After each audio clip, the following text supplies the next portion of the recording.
So, Mr. Svyatoslav Podorozhnyy, the CEO of Aris Limassol, a newly introduced key person to Cyprus football. Would you like to let us know more information about yourself and your life and so on? I'm a passionate specialist, I hope, in something I do, and I'm prepared to share all my energy and passion with Cypriot football, specifically making my efforts at Aris Lεμεσού. So it's a challenge for me in my life, a new stage in my life that I am looking to seize as the best opportunity in my life that I had. Yeah. Actually, a new era has started for Aris, for the football club of Aris. Then, what are some comments you have on this very promising project, as many Cypriots say? It is indeed for Cypriot football, and I think all projects as such, and there are other examples apart from Aris Limassol that have a little more experience in approaching this challenge, but I think Aris will have its special pedigree in the sense of how we approach this challenge and what we do in order to succeed in our goals and in order to maintain a high level of self-sustainability and professionalism. So we do everything until now in order to achieve those intermediate goals, and there are going to be much more global targets which we can reach in order to eventually reach the level of prosperity that we're wishing to. Mm-hmm. But why have you selected Aris for this kind of a project? Aris is a special team with a special pedigree, with a lot of history behind it, with a unique atmosphere amongst the fans, because not only because the fan base is an older generation of people maybe up to now, but because this allows the older generation to create special values around the club that can be passed on to other generations. So being a progressive club, an innovative club, we would like to do everything that's necessary for those older generations to want to be proud of Aris, to be willing to share their passion about football within the Aris family, within our family that we're trying to create over here. Yeah, indeed, Aris is a historical club in Cyprus in general. Absolutely. But Aris has been missing from the first division for a few years, and now it's the first season, let's say, after the new era of Aris in the first division. What is the target for the team for this great return to the first division of Cyprus football? We are very humble as the underdogs that just progressed and just reached the first division. But at the same time, we take it as a very serious challenge that we're capable of accepting and reaching our goals. Our goals would be to aim high, to aim for the top 6, and I think they're perfectly reachable, those goals. Okay, apart from the short-term goals about the team, what is your long-term vision about the club? How do you imagine of Aris in, let's say, 5 or 10 years? I personally imagine Aris as a self-sustainable team. I imagine Aris with developed women's team, with a developed academy system, with a very competitive second team, because without younger generations, you cannot build further progress and prosperity. So I see Aris holding strong positions in the first division, and already proven some targets that we aimed for and succeeded in getting. So you have a holistic vision about Aris club, about the women's team, about the academies, apart from the first. Absolutely, we differentiate our efforts, so we do not forget about other sectors of the football business, and we do not forget about developing the fundamentals. Fundamentals are key, absolutely. Yeah. And I think there should have been some difficulties that you faced during this attempt. Yes, indeed. There are many, always. One of the main difficulties is probably time, because we tried to do everything that we managed until now in a very short period of time, in a short time frame. Therefore, it makes you do stuff in a very chaotic manner. But we're energetic young people in the team behind the football scenes, and we have the energy to put it all together and make a result show at already now, hopefully. Mm-hmm. And apart from the football and the sport aspect of any sports club, what is your opinion about the idea that each football club has a social duty as well to commit? Yes. Our social mission has started to develop ever since we started rebuilding the club. Within that social mission, we have a project established called Aris Foundation. It will be a foundation which will broaden its social mission with every day that we worked on that project. And we are very much aiming at helping the Limassol, the Cypriot public in general, with a good example. We are aiming to show how we can affect the society in a positive way, and football obviously affects the society in many ways,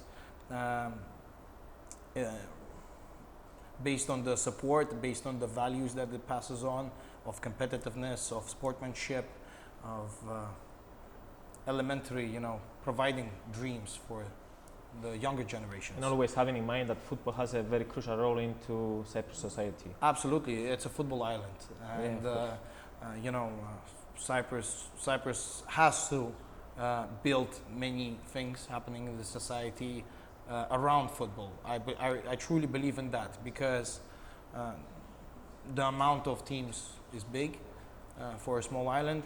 The level of football is really high.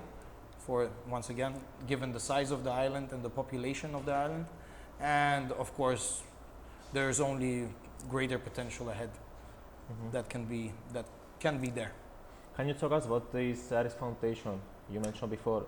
Yes, Aris Foundation is a social project aimed only at helping people, helping people in need, helping homeless. And we do know that there are obviously some cases that need this special attention, and we're going to be aiming at helping younger generations in need. We're going to be aiming to reflect that on the policies of our academies, accepting people in need without any pay, for example, providing them with sports equipment if they have no opportunity to pay for it. And this is what we already did this year. Our academies have all been awarded with brand new free equipment, just as good as our first team's equipment. So we try to do it not only for the marketing reasons. Of course, marketing is really important in the sport, and without developed marketing, there is no further development of the sport, because a lot of things concentrate around innovative things and that are standard for the present society, in the sense of social media, in the sense of innovations that surround us and have to surround us in order to attract people and the attention of people. So clearly it's all there, and we try to input it and plug it in our day-to-day processes. So Aris is a living example of the notion that says that football is not only about football, it's also a tool about inclusiveness and to connect people, let's say. And we have a lot to prove, but hopefully people see us that way, because we want to remain very respectful towards our competition in football, and we want to set other better examples of our efforts. And of course, those efforts have to do with our social mission, with helping people in need, with helping kids develop, with other things kept in mind, with women's football also being paid attention to, and not only around the first team. And of course, our first team, we're trying to provide the best for our first team and to differentiate ourselves from the competition in a good way. Now let's talk about the Limassol as a city. If I'm not mistaken, you have been here for 10 years, approximately. Yes, I grew up in Limassol. My parents moved to Limassol in 1994. I went to kindergarten and to junior school over here, after which I moved and eventually returned back. Limassol is a dear city to my heart. It's my second home, as I like to say, amongst my friends and family, because I'm originally born in Moscow, and your motherland always remains your motherland. But for me, Cyprus is a special place. It's a special place where I'm comfortable, where I would like my kids to grow and to receive all of the beautiful experiences I had in my life. Being able to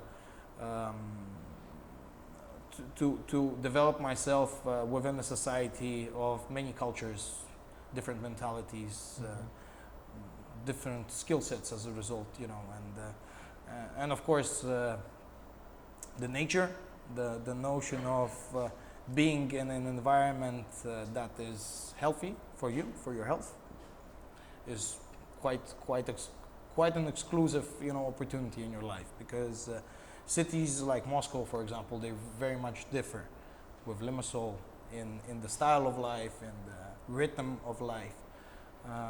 So I bring the Moscow rhythm into the Cypriot lifestyle, with myself being here, being back here, with accepting the new challenges that I have in my career. You know, all this information reminds me of when I'm talking with people that are close to football clubs, either they are footballers or coaches and so on. They're always mentioning the quality of life that Cyprus and especially Limassol is offering to the people that are moving here for professional purposes.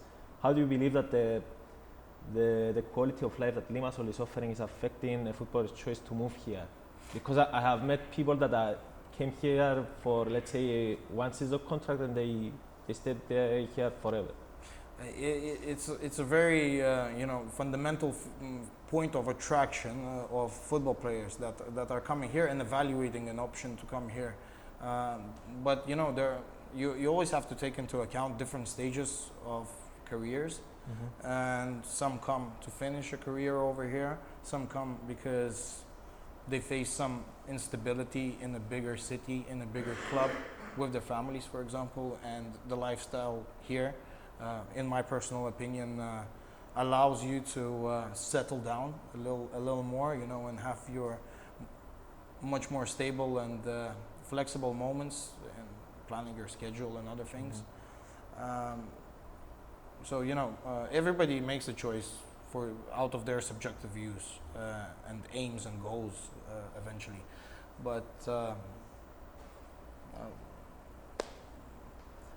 in reality, you cannot underline, you know, one key point in that sense. On a personal level, what is something you don't like about Limassol, and something that you would like to change in the city? It's a provocative question. You know, for me, Limassol is a beautiful base that has great potential. So if you use that potential to the fullest extent, let's say keeping the streets clean, you know, keeping the community active, developing sports, building parks, developing infrastructure, and not only business infrastructure, and there's a lot of that in Limassol. It can become an elite level metropolis in Mediterranean, but certain things are underdeveloped, and of course they disappoint you. The place where we're sitting now has been built in 1974. It's a pity that the biggest Limassol clubs still play on this arena. In the sense, once again, I have a lot of respect for the people that did this for the city, but those kind of things, they need to be kept up to date. And this is why we updated this space for our players, and we're trying to take care of that. I think if things were taken care of, have been taken care of to that extent, then we would have lived in a more organized city. Apart from that, I love everything about Limassol. Limassol is my home. Okay. Now that you mentioned the Syrian stadium and the let's say problematic infrastructure of the stadium, how do you believe that the Limassol Arena will contribute to the further development of football, but the city as well of Limassol? You know, it's never enough to just build an arena. It's never enough just to build it and manage it. Management in that sense is key, and the events that you bring there, the way you make football more popular, the PR around this is really important. And I hope it will evolve the city and evolve the football in the city, because apart from supporting and doing everything for Cypriot football to develop, we also want to concentrate our aims around Limassol, because this is our city, the city of Aris Limassol, and us as the management and the owners. So it's really important to take it responsibly, to inherit this arena responsibly, and to manage it further responsibly with bringing innovations, bringing concerts here, bringing events, using it to the maximum extent. Outside of football, there are many ways in which the arena could be applied. And of course, the communication with our partners, with Apollon and IL, are key in that sense. So we really want a good communication established between us, and mutual goals and aims to be established for effective management of the arena. So I think we are done with the formal questions of the interview. I would like just you to give us a prediction about the outcome of this year's first division. It's not. I don't know if you are aware of the other teams, or you. Yes, of course. Okay. I'm a football person, so. So you watch the competitors as well? Of course, I watch the competitors. Yesterday, I watched the game Anorthosis against Achnas live on their stadium in Larnaca. Andonis Papadopoulos. Yes. Okay. So I went to Andonis Papadopoulos to watch this game, and I always keep close track of what's happening in football, because we learn from the others. We're not here with only our unique views and values to gain only those. We are also here to learn from other teams, to gain other experience. So it's football life, you know. It's you want to be on the top. You would want to be aware of everything else that's happening around football. So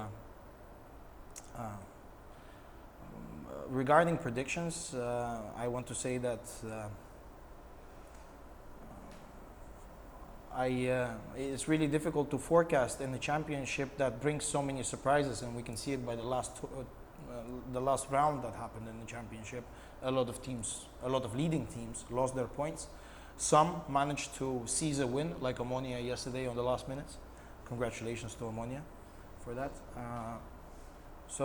And this is why we like the Cypriot Championship, because it's so competitive.